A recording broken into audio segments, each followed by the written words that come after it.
दोस्तों नमस्कार। दोस्तों बहुत समय पहले की बात है। एक आलसी लेकिन भोला भाला युवक था आनंद। दिन भर कोई काम नहीं करता था, बस खाता ही रहता था और सोए रहता था। घर वालों ने परेशान होकर उसे घर से निकाल दिया। चले जाओ, निकलो घर से, कोई काम धाम नहीं करते हो, बस पड़े रहते हो।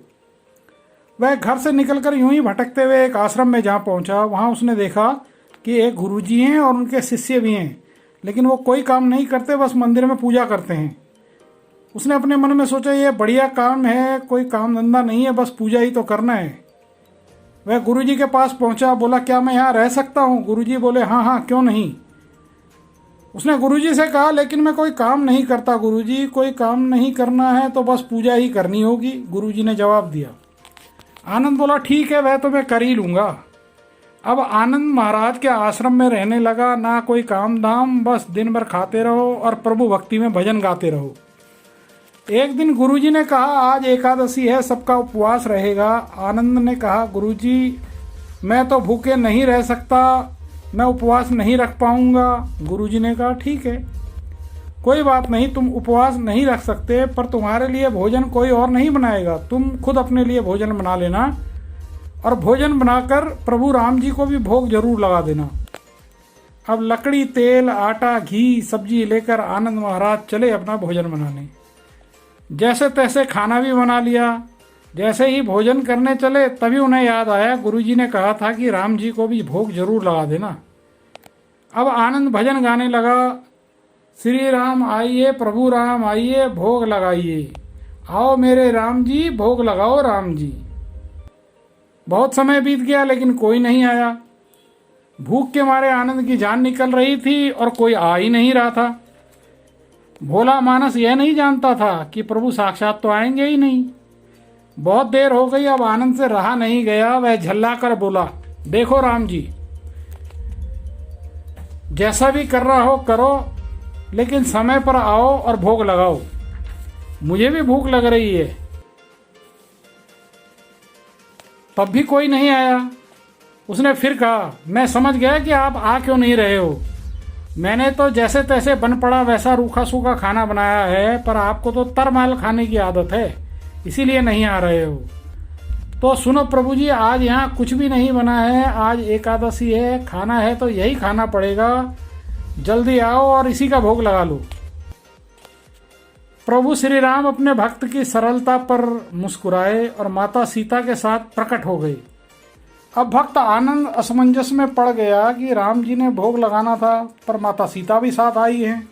भोजन तो मैंने 2 ही लोगों का बनाया है। मन में ही उसने सोचा, कोई बात नहीं, आज इन्हें ही खिला देते हैं। आनंद प्रभु से बोला, राम जी मैं तो भूखा रह जाऊंगा, पर आप दोनों को देखकर अच्छा लगा, लेकिन अगली एकादशी पर ऐसा ना करना, मुझे पहले ही बता देना कि कितने लोग आ रहे हो।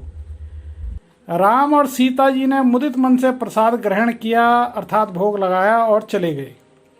फिर एकादशी आई। आनंद ने गुरुजी से कहा, गुरुजी मैं तो चला अपना खाना बनाने, पर गुरुजी आज थोड़ा अधिक अनाज देना, वहाँ भोग लगाने 2 लोग आते हैं। गुरुजी मुस्कुराए, मन में सोचा भूख के मारे बावला हो गया है, और बोले चल जा और अनाज ले ले। अब की बार आनंद ने 3 लोगों का खाना बनाया और फिर प्रभु से गुहार लगाई, प्रभु राम आइए, सीताराम आइए, मेरे भोजन का भोग लगाइए।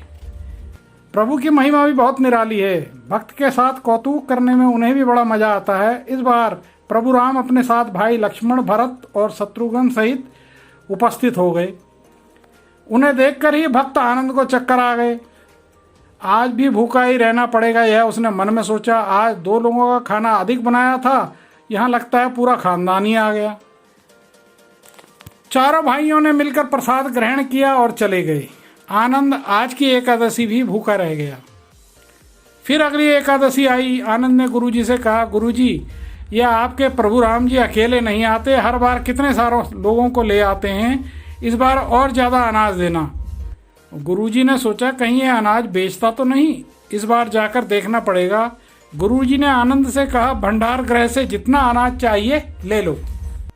इस बार आनंद भी सोचकर बैठा था कि पहले भोजन नहीं बनाऊंगा, पता नहीं कितने लोग आए, पहले बुला लेता हूँ फिर बनाता हूँ।